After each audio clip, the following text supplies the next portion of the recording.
que meu filho não quer mais tomar banho? Esses cuidados de higiene que começam a dar trabalho na adolescência é algo que perturba bastante a relação entre mães e filhos. Quando a gente se torna mãe, se cria no entorno da gente todo um conceito romântico de ser mãe. E esse conceito romântico de ser mãe, ele acaba, de uma certa forma, atrapalhando o nosso papel de mãe.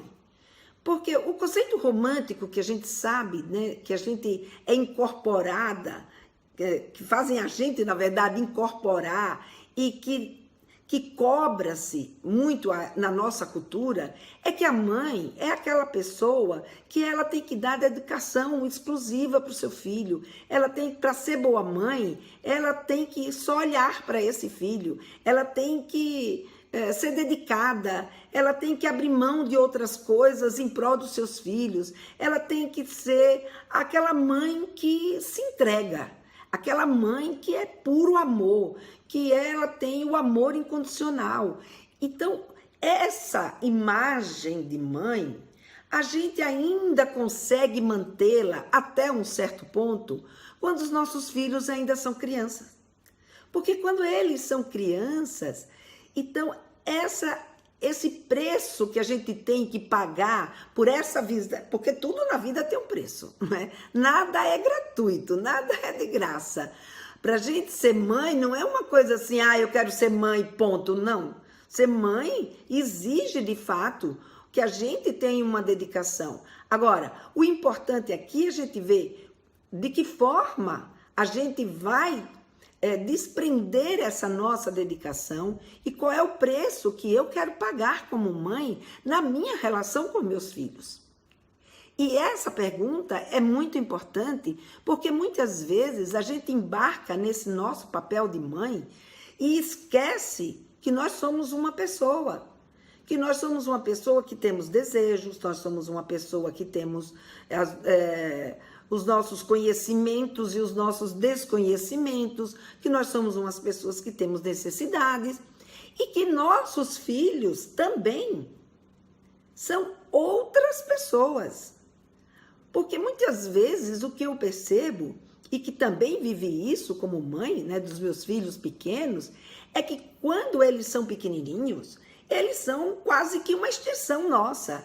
Como eles ainda não têm o poder de argumentação, como eles ainda não têm a possibilidade, né, de reclamar muito, de fazer com que a nossa criança, de fazer com que ele se coloque dentro daquilo que ele de fato deseja. Então, muitas vezes, a nossa criança, ela aprende e faz as coisas muito mais por obediência do que propriamente por convicção. Porque quando eles são crianças, eles ainda não têm essa necessidade. Mas, obviamente, se quando meus filhos são crianças, eu já o educo, já saio desse meu papel romântico de que mãe é todo amor e toda dedicação e ensino meu filho e faço na minha relação com meu filho um ensinamento para ele de que ele precisa entender, ou seja, dizer o porquê de cada coisa que a gente está fazendo, aí a coisa muda de figura. Porque o meu filho, ele não vai apenas me obedecer, não, ele vai entender e fazer as coisas. E quando eles são pequenos, a gente consegue, de uma certa forma, não perceber muito a diferença entre você explicar o porquê deles fazerem determinadas coisas e o mandar eles fazerem alguma coisa. Então, a gente entra nesse papel que, ao mesmo tempo, é de total devoção, mas é uma devoção que tem um preço muito alto para os nossos filhos. Para nós, nesse momento, o preço não é tão alto, mas para eles sim, porque eles têm que fazer e repetir, muitas vezes não sabem nem por que eles estão fazendo aquilo. E como nós somos a autoridade, como nós somos as cuidadoras, como nós estamos ali junto com ele, tanto a mãe quanto o pai, a tendência, e até pela nossa educação, é que eles façam o quê? Que eles obedeçam, né? Porque é assim que a gente aprendeu a educar os nossos filhos.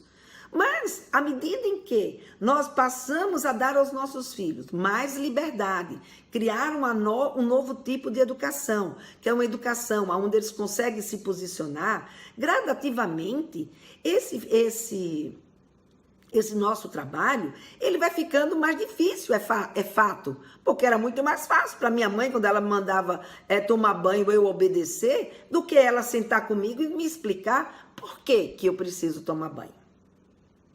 E aí a gente vai ver o preço dessa diferença quando? Quando a criança se torna adolescente. Porque quando a criança se torna adolescente, ele muda. Ele não é mais uma criança. Ele não é mais uma pessoa que eu falo com ele e ele não tem mais poder de argumentação. Ele agora está num momento onde é um momento que ele pode se colocar. E como ele começa a se colocar, o que ele faz? Ele faz um contraponto com aquilo que eu digo.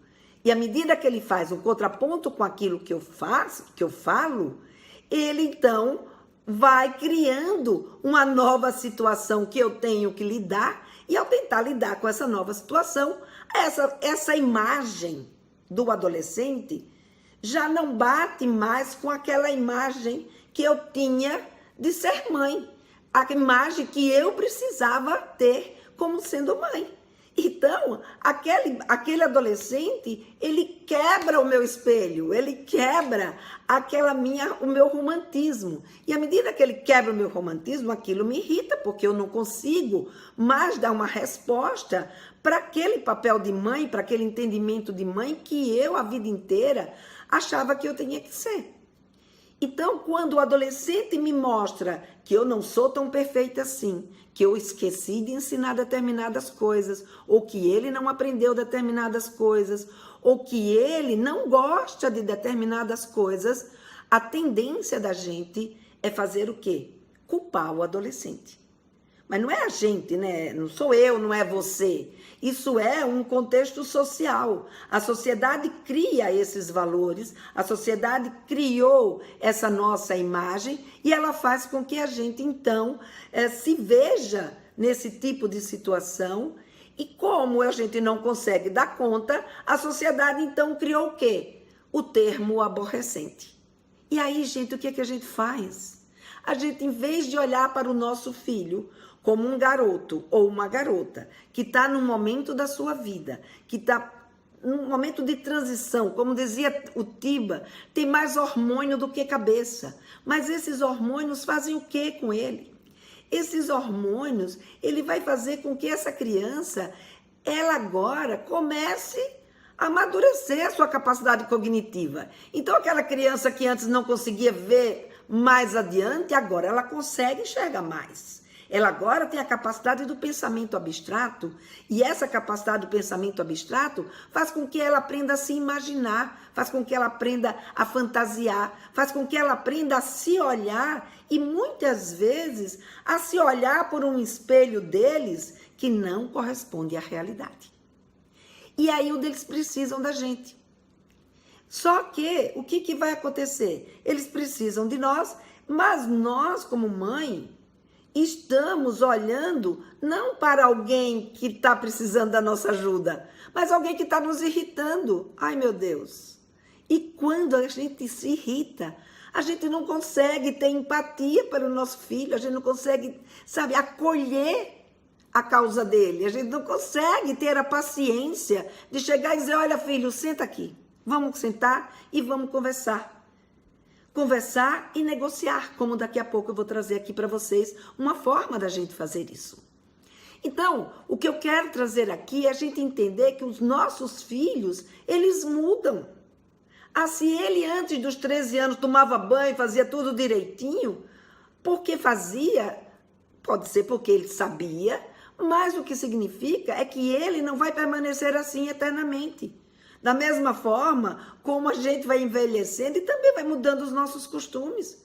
Quantas pessoas que você conhece e que quando eram mais jovens tomavam banho, era cheirosa, vaidosa, e quando vai chegando a velhice, começa a se desleixar. Então nós temos uma vida que é dinâmica, uma vida que não só para o adolescente, está sendo banhada por novos hormônios, que está desenvolvendo um monte de novidade na vida dele e que está fazendo ele deixar de ser criança e que, portanto, precisa ser olhado não como alguém que está ali fazendo tudo aquilo para me irritar ou para lhe irritar. Ele está fazendo tudo aquilo porque ele não sabe direito ainda o que fazer com todas essas demandas. Aí tem os benditos dos jogos de videogame, é claro, chega nessa hora, ele quer mais ficar jogando do que tomar banho. Então tem uma necessidade da gente explicar para os nossos filhos, né, por que eles precisam tomar banho. Afinal, nesse período da adolescência, quando chega a puberdade, o que acaba acontecendo com o corpo dele? Ele começa a produzir muito mais ácido graxo, que são as gorduras, ele começa a produzir muito mais, ele tem muito mais glândulas sudoríparas.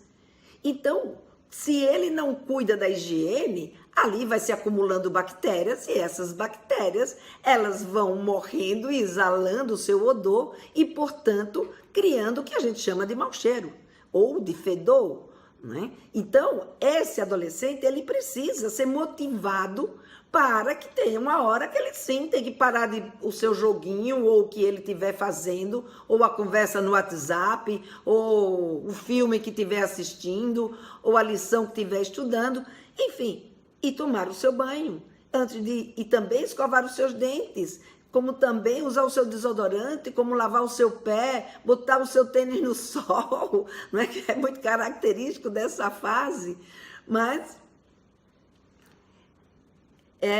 eu sei que tudo isso é muito difícil, não é fácil.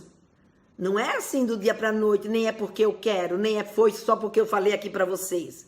Mas a mudança não vai estar nele, a mudança vai estar em nós. Somos nós que temos que passar a olhar para essas mudanças dele como uma mudança e fazer com que esse adolescente, ele entenda o porquê das coisas. E ainda mais quando ele está num momento como esse, que é um momento onde ele ampliou, né, o seu raio social, ele ampliou os seus desejos. E, gente, não existe coisa na vida que a gente mais queira do que ser desejada. Então, quando ele percebe que a mãe não está brigando, mas sim a mãe está acolhendo a sua dificuldade, porque muitas vezes parece que não é só uma questão, não, ele não quer me ouvir, ele faz vista grossa. Até fazem mesmo vista grossa. Até eles só ouvem mesmo o que eles querem, principalmente quanto mais velho eles vão ficando, né? E ainda não são adultos, eles têm mesmo essa tendência de começar a filtrar. Mas a gente é que precisa ser mais inteligente do que eles. A gente que precisa ser mais sabida do que eles. Afinal de contas, nós somos os adultos. Então, o que a gente precisa é entender o que está acontecendo com ele ou com ela e que eu posso ir lá ajudá-lo e fazer com que ele faça aquilo que eu tenho como valor ou, no caso da higiene, que ele tem uma necessidade de fazer. Então, é a gente juntar essas duas coisas. E veja, tem um ponto aí, claro, isso aí é uma fase? É uma fase. Ele vai morrer se ele não tomar banho nenhum? Bom, morrer não sei, mas eu não sei se ele vai conseguir conviver com as pessoas, não tomando banho, não fazendo o seu cuidado. E é claro, se não escova o dente, vai vir cárie, se ele não cuida da boca, vai ter o mau hálito, se ele não tomar banho, tem um mau cheiro, se não usa o desodorante, tem um cheiro de axila, enfim, coisas que não são apenas algo que impacta nele. E é aí que a gente tem que mostrar para ele que a coisa, que como diz o outro, o buraco é mais embaixo. Então não é uma decisão única e exclusivamente dele. Eu não quero ir, ponto. Não. Se o fato dele não se cuidar estiver incomodando os que estão próximos a ele, isso daí ele já invadiu o espaço do outro. Então, obviamente, que a higiene é um cuidado com a saúde dele, que é necessário a gente ter, sim. Além disso, o respeito também por ele e pelas outras pessoas, por ela e pelas outras pessoas. Então, é muito importante que ele tenha essa percepção, a percepção de que aquilo que acontece com ele não atinge só a ele, atinge a você, atinge aos amigos e principalmente porque agora ele começa a ter um interesse sexual que está ali a mil. Daí porque, gente, quando eu falo que a sexualidade ela pode ser uma grande aliada nossa. Porque a sexualidade, esse interesse sexual, vai fazer com que ele mude completamente o jeito dele lidar com a higiene dele. Então, quando ele começa a se interessar por uma outra pessoa, e que essa pessoa, porque interessar por outra pessoa, ele até se interessa nessa idade. O problema é que ele não acredita nessa idade, com 12, 13 anos, que aquela pessoa com quem ele se engraçou vai escolhê-lo ou vai escolhê-la. E aí o que acaba acontecendo? Eles ficam confusos, eles ficam tristes, eles ficam angustiados. E essa angústia baixa a autoestima deles. E essa autoestima tira vontade de fazer qualquer coisa. E muitas vezes, se a gente não relembra como a Marcela, eu acho aí, colocou, que está o tempo inteiro relembrando, foi a Silvia que colocou aqui no nosso chat, se a gente não tiver o tempo inteiro relembrando, falando, aquilo vai ficando para depois. É feito qualquer pessoa, quer dizer, qualquer pessoa que está passando por um momento que é um momento que tem tanta coisa acontecendo na vida deles, que eles ficam meio perdidos, que eles não sabem muito bem como fazer isso. Então é muito importante que a gente observe, que a gente veja, antes da gente brigar, se estressar, da gente, trombar com os nossos filhos, pergunta por quê. Senta, explica o porquê. Então, durante muito tempo, eu dirigi um instituto que se chama Instituto Kaplan. Esse instituto, a gente trabalha, né? Eu não estou mais lá, eu me desliguei do instituto, mas o instituto ainda existe e a missão do instituto é um trabalho de educação sexual com as escolas e outras instituições. E nesse instituto nós criamos, eu com a minha equipe lá do instituto, nós criamos vários jogos educativos para poder conversar com jovens sobre determinados assuntos ligados à sexualidade. Um deles é exatamente a higiene. Porque a higiene não é só uma questão do cuidado dele porque ele precisa estar cheiroso. A higiene é também um cuidado com a saúde e uma primeira noção de prevenção que o seu filho e a sua filha vai ter. Então, se ele consegue se motivar para se autocuidar, vai ser muito mais fácil o seu filho ou a sua filha amanhã aderir à prevenção. Aderir à prevenção de gravidez, aderir à prevenção de doenças sexualmente transmissíveis. Então, por isso que a gente traz, né, o cuidado de higiene, não só porque é uma questão ligada ao corpo, mas também como um dos primeiros temas que a gente trabalha em relação à prevenção é a questão da higiene. E esse trabalho que a gente faz é um trabalho que os professores adoram, porque é um trabalho que ele diz, não vou fazer só com a 6ª série não, nem com a 7ª.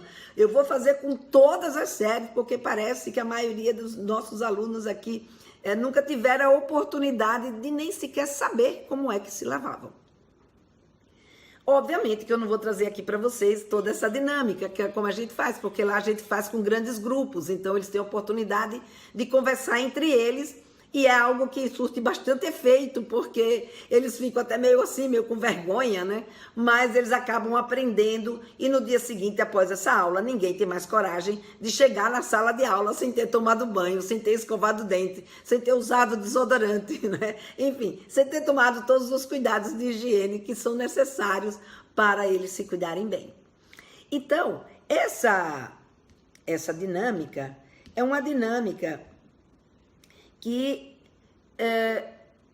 ela parte do seguinte princípio. O princípio é, no nosso papel de educador, o que a gente precisa fazer é ensinar o porquê para os nossos alunos, aí no caso de vocês, para os nossos filhos. Então, nós precisamos ensinar o porquê para eles. E nesse ensinar o porquê para eles, a gente então obviamente, vai dar para os nossos filhos a condição dele entender aquilo que está acontecendo com o corpo dele. E quando a gente entende o que está acontecendo com o corpo, fica mais difícil a gente dizer, não, eu não vou fazer isso. Então, a gente começa conversando com ele sobre, por exemplo, filho, senta aqui, vamos conversar, você está com 13 anos, 13 anos é um momento que a adolescência já chegou, a puberdade está a 1000 por hora, e você sabe que esse momento é um momento que o seu corpo está mudando, e dentre essas mudanças, uma delas é que você agora sua mais, você agora tem muito mais gordura no corpo, e que, portanto, qualquer desatenção que você tenha com relação ao seu corpo, você vai ficar mal cheiroso. E não é só por uma questão de ficar mal cheiroso, mas isso aí são bactérias, e bactérias transmitem doenças, bactérias provocam doenças, e, portanto, você precisa se cuidar. E para ter uma conversa como essa, a gente, então, lá na escola, a gente usa umas tarjas, né, que a gente imprime, então, cabelo, boca, olhos, pescoço, tronco, axila, boca, pés, enfim, as partes do corpo que a gente quer conversar com eles. Você não precisa imprimir, você pode simplesmente falar. Então, senta aqui, vamos conversar. Então, por exemplo, e trazer aquilo que eu disse para vocês. O impacto de algo que a gente faz com a gente não fica só na gente, ele também se reflete num outro espaço. Esse período é um período que você pode relembrá-lo, que ele não só está mudando o corpo, mas que o fato do corpo dele estar mudando faz com que também outras coisas na vida dele comecem a mudar. Como, por exemplo, o interesse por outra pessoa, o interesse afetivo e sexual por outra pessoa, ou o interesse em ficar com alguém, ou o interesse em apenas ser amigo mesmo de outras pessoas. E o que é que o fato de alguém não tomar banho, o que é que o fato, por exemplo, aí você pode usar, o que é que o fato, por exemplo, de alguém que não lava o cabelo, o que isso traz na relação dela com outras pessoas? E você pode, inclusive, perguntar. Na sua escola, por exemplo, tem alguém que não lava o cabelo, que você bate o olho e vê e diz assim, essa pessoa não lavou o cabelo. E aí ele vai te dizer, ou ela vai te dizer. E aí, o que você acha disso? Como é que isso impacta para você? Tira dele e põe no outro nessa hora. E deixa ele falar. Ou deixa ela falar. E aí você pergunta, como você acha, então, que essa pessoa deveria proceder? Ah, ela devia lavar o cabelo. Muito bem. Então, se devia lavar o cabelo, então vamos só relembrar aqui com a mamãe. Como é que se lava um cabelo?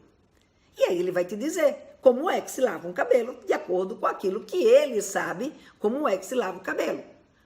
E aí você vai completando as informações dele a partir daquilo que ele está lhe dizendo, se você achar que precisa. Se por um acaso ele falou tudo direitinho, que não precisou nada, não precisou complementar nada, então não precisa complementar nada, tudo bem, você parte para outra parte. Por exemplo, os genitais. Você já sentou perto de alguém ou você já teve, sabe, num lugar que você sentiu um cheirinho de azedo, por exemplo? E aí ele pode dizer, não, mãe, isso nunca, tal. Sim, mas de você mesmo, você já sentiu um cheirinho de azedo? Você diz assim, e o que você acha disso? E deixa falar. A gente precisa aprender a ouvir também. E tem até um texto que eu vou até trazer para vocês numa dessas lives, que é do Ducan, se eu não me engano o sobrenome dele, que ele fala assim, ouvir os filhos não é obedecê-los. Então, ouça. Vê o que ele diz. Ele diz, você complementa. E aí você vai ajustando. E aí, o que você acha disso? Então, como é que você lava? Como é que se lava, então? Como é que se lava o pênis? Ah, o pênis se lava deixando correr bastante água, puxando a pele do prepúcio, que é aquela pelezinha que cobre a cabeça do pênis, né, a glande para trás, passando água e sabonete, lavando bem, e depois seca, para poder não deixar criar o quê? Um queijinho. Esse queijinho, ele tem um nome que se chama esmegma. Eu lembro de um aluno uma vez, que ele achou o máximo esse nome, esmegma. E esse esmegma é que cria esse mau cheiro, é que cria esse odor, e que isso precisa ser cuidado. Numa relação sexual, isso fica na garota, fica na pessoa com quem ele teve a relação sexual. Então, é importante que ele saiba que a higiene dele é uma higiene que ele precisa aprender desde pequeno para que ele possa dar continuidade na sua adolescência e na sua vida adulta. Porque essa higiene é algo que é importante para a saúde dele, para o seu bem-estar e para a sua convivência com as outras pessoas. Então a gente vai tirando dele, complementando à medida que eles vão falando, para que a gente possa ajudá-los a entender. Mas isso sem a gente se estressar. Porque se a gente se estressa e se a gente tromba, aí rompe com tudo, né? A gente perde a possibilidade maior, que é aquela da gente se tornar uma aliada dos nossos filhos. E quanto mais você souber sobre higiene, quanto mais você se informar, claro, não precisa ficar dando uma aula científica sobre higiene, fala informalmente com o teu filho. Fala na medida que ele está lá, quando ele é pequenininho, quando ele está tomando banho, vai mostrando, vai enaltecendo, vai dizendo da importância daquela parte estar limpa, e ao mesmo tempo, quando ele se torna adolescente, numa conversa como essa que eu coloquei aqui para vocês, você vai mostrando para ele, né, o porquê disso, e complementando para que ele, de fato, saia seguro. Puxa, é por aí mesmo que a gente faz a nossa higiene. É por aí mesmo que eu tenho que caminhar. E quem sabe assim, o banho se torna mais frequente. O escovar de dente não precisa mais ser um sufoco para vocês, porque senão, trombando, o que ele faz? E agora é que eu não faço mesmo. E aí engana você, né? Mente, traz uma série de histórias que não vale a pena para a relação mãe e filho. A adolescência não precisa ser assim. O que precisa é que a gente, como mãe, pague o preço de aprender que nossos filhos não são crianças e também não são adultos. Eles são adolescentes. E adolescente tem essa peculiaridade. É a peculiaridade de precisar aprender, mas precisar aprender não obedecendo cegamente, mas entendendo por que aquilo precisa ser feito. E, obviamente, que uma vez entendido, a gente senta e negocia. Tá entendido? Tá entendido. Então, agora, vamos negociar. Nós temos aqui uma necessidade de convivência. E nessa necessidade de convivência, a gente, então, coloca quais são as nossas necessidades. E ele também coloca quais são as necessidades deles. E se estabelece uma forma de se conviver sem estresse em relação à saúde, à higiene e ao bem-estar de todos e principalmente seu e dele, da relação sua com ele, sua com ela. Isso é que é um ponto extremamente importante. Então, nessa hora de fazer essa negociação, o importante é a gente fazer o nosso pedido explícito e ele fazer o pedido dele, e a gente encontrar o meio termo que ambos possam cumprir com aquilo que ficou determinado. E aí sim, não cumprindo o que ficou determinado, também vamos já deixar estabelecido, tudo eu falei para vocês que tudo tem um preço, vamos deixar estabelecido qual é o preço, né, da gente não cumprir com aquilo que nós acabamos de acordar para que a nossa convivência pudesse ser uma convivência melhor, sem tanto estresse, sem tantos desgastes, né, e que mãe e filhos se tornem aliados, se tornem companheiros, se tornem a adolescência, não seja mais, sabe, que saia desse chavão de coisa de aborrecência, porque essa agora se tornou minha missão, sabe, eu não aguento ver isso, porque eu sou mãe e sei e vivi com os meus filhos, que tudo se tornou muito melhor na hora em que a gente pôde conversar, estabelecer os nossos limites, negociar as nossas possibilidades e fazer com que cada um cumprisse com o seu papel. Então, fácil? Não, não é fácil. A gente vai pagar esse preço de aprender mais sobre eles. Era isso que eu queria trazer nessa live de hoje. Eu vou encerrando por aqui e a gente então se fala na próxima quinta-feira. Até lá então, e nos meus vídeos todos os dias que são postados, tanto no Instagram, quanto no YouTube, quanto no Facebook. Vão lá, além disso tem o meu blog, não deixa de visitar, www.lenavilela.com.br. Um beijo para vocês e até a próxima.